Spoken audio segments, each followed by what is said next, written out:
All right, we're back, you all. We're back. Yes, we did have a little bit of a technical difficulty, but we are back.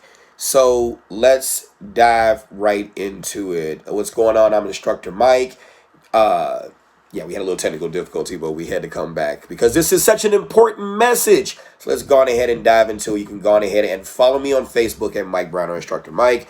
Follow me on TikTok and Instagram. Yes, Mike said it. Subscribe to my YouTube page, Instructor Mike. Hit the subscribe button. Hit the bell for notifications. Let's go on ahead and dive right into it. Officer and a security worker taken to area hospitals after a deadly shootout this evening in Brighton Park. That tense standoff captured only on Skycam 9. You can see the suspect fire shots at police. An officer moves along the fence, fires back. That suspect later dies. We have team coverage for you tonight. Rob Sneed is live at Mount Sinai Hospital, where the injured CPD officer has been treated and now sent home. Well, let's start with Patrick Elwood. He's live at University of Chicago Medical Center. Patrick, this all started with a shoplifting incident. Micah and Ray, yes, let's say it again. Shoplifting incident at a Home Depot in the Brighton Park neighborhood, which soon devolved into a security officer being shot, a police officer being shot, a suspect being shot, and that suspect is dead tonight. 45th and Western Home Depot, that's where the trouble began about 4 p.m. An unidentified male, allegedly shoplifting, confronted by that loss prevention officer. A struggle ensued, and then that suspect pulled a gun. CPD arrived moments later. The officer shot was the first on the scene, says the superintendent.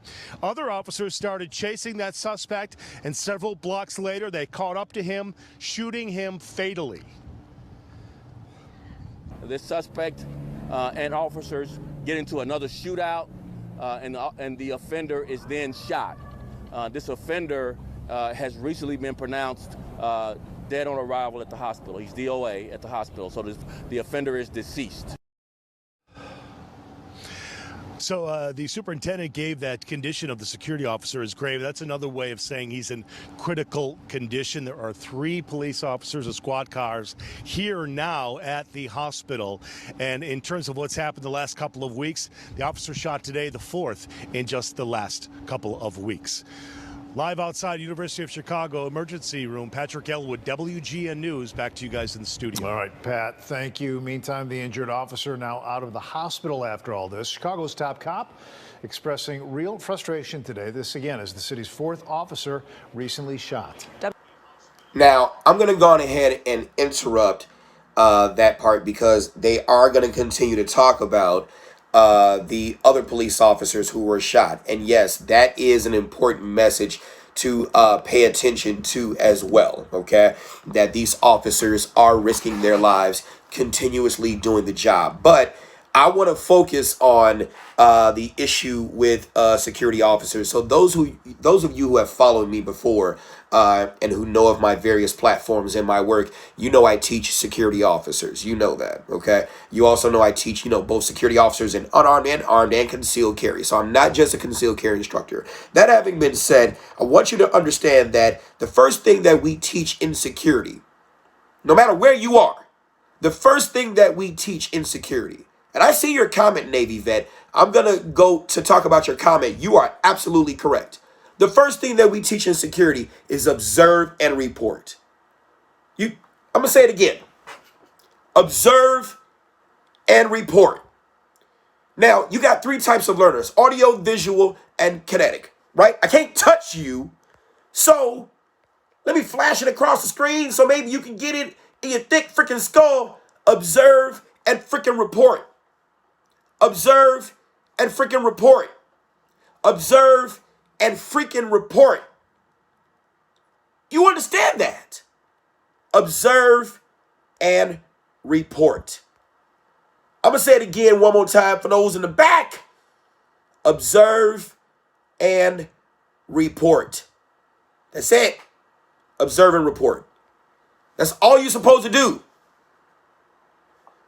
A shoplifting incident at the Home Depot leads to a confrontation where the security officer was shot in the head.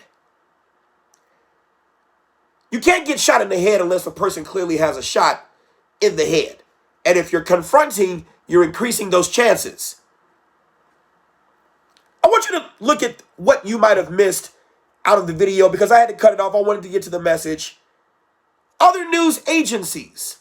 What's the headline right there? CPD officer shot. Do you see them saying anything about a security officer shot in the headline? Not every agency is going to report you being shot and put emphasis on that. Why? Because your job is to observe and report.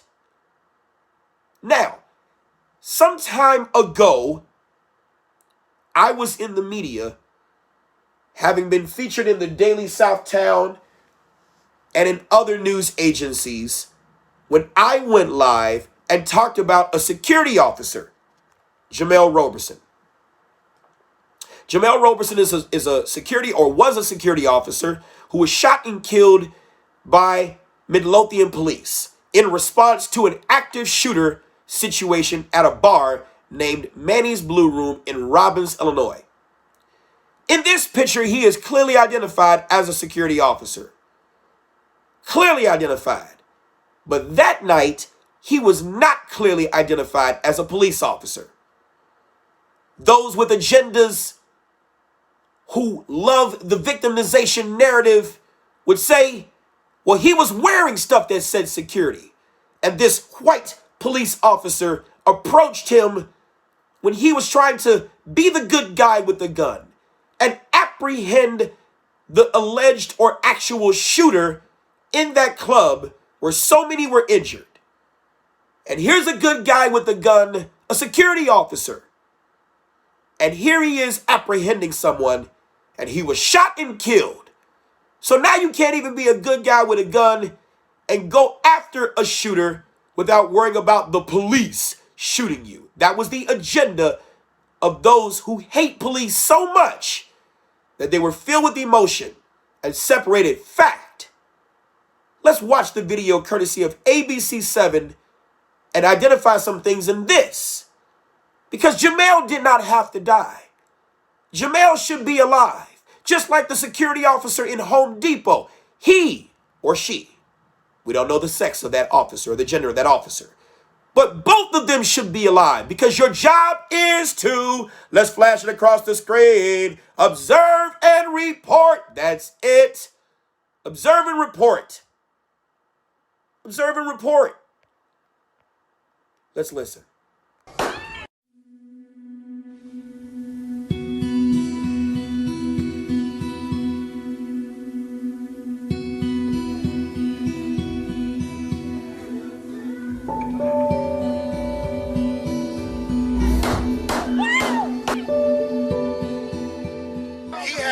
Still out holding the offender on the ground. My officer here, he telling him to drop his gun. I'm telling him he working with us.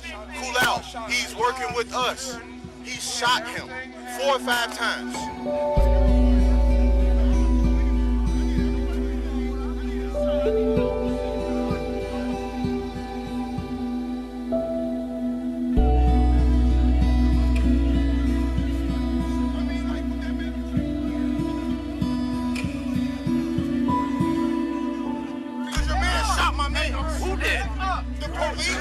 Shot security. That's what happened. That's all. And we getting shot. Okay. Stupid. Okay. The ambulance is gonna get here. Now, I've worn vests in my career over the long haul. There is a man claiming to be a security officer, tells officers that Roberson was holding down the shooter. That might have been something that you might have missed in the video. It was pointed out that he had on nothing that said security. And this man is adamant that he was a security officer and that the officer should have known that they were security officers because they were wearing vests. When you're operating under the influence of stress, especially during a shooting, this is why we as police officers, even though I'm a former police officer, I can still make this statement. This is why police officers clearly wear insignia that identifies your office.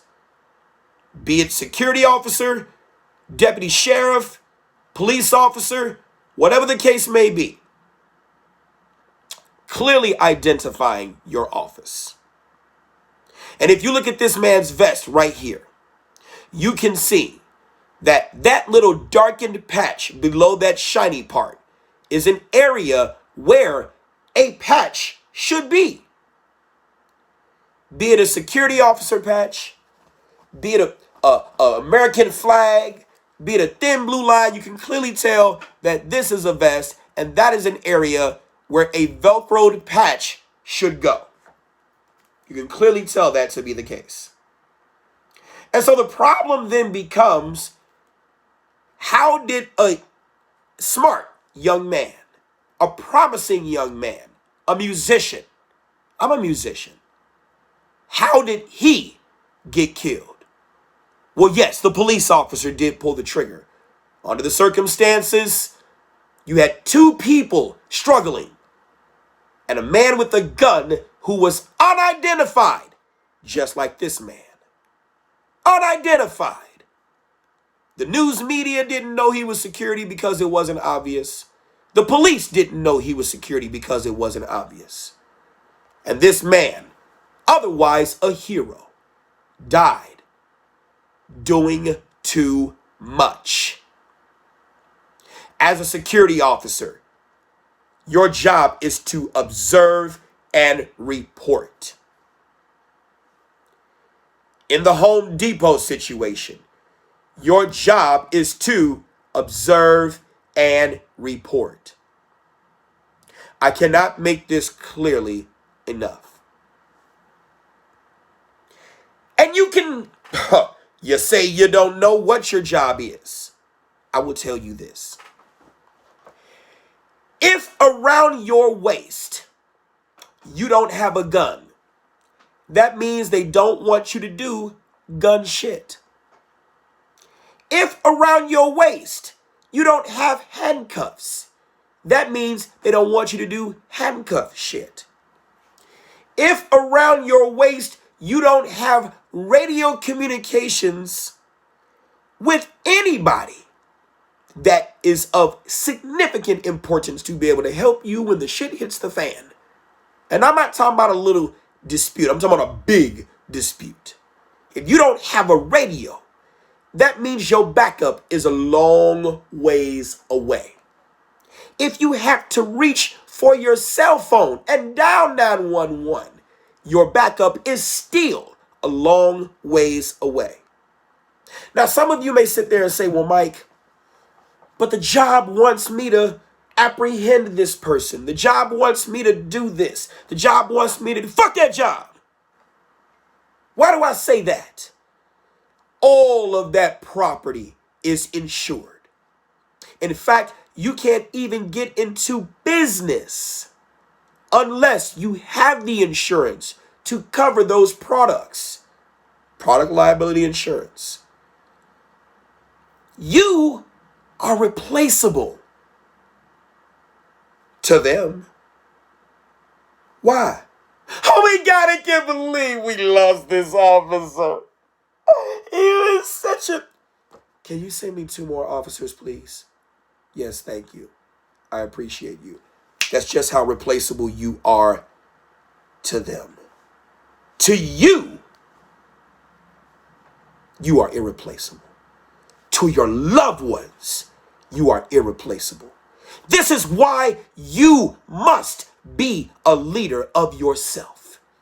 John C. Maxwell, leadership guru, is known for saying this in his book, The 360-Degree Leader. You need to be able to lead up to your peers, down to your subordinates. Up to your supervisors, down to your subordinates, and across the spectrum to your peers. The 360-degree leader. You must lead yourself exceptionally well. Companies will write policies without you in mind. They will give orders without you in mind. They will give directives without you in mind. It is up to you and you alone to be smart enough not to be a stupid pawn. As an employee, you are all chess pieces in this game. Now, you could be a smart pawn, or you can be a fallible one. One day, you're going to still be a smart, fallible pawn. But you get what I'm saying. But Home Depot wants me to confront shoplifters. Home Depot is not going to help you when it's time for you to apprehend. Home Depot is not going to replace your body. You see, when this officer got shot, he had other officers out there, the brass, supporting him. You see, they had that out there.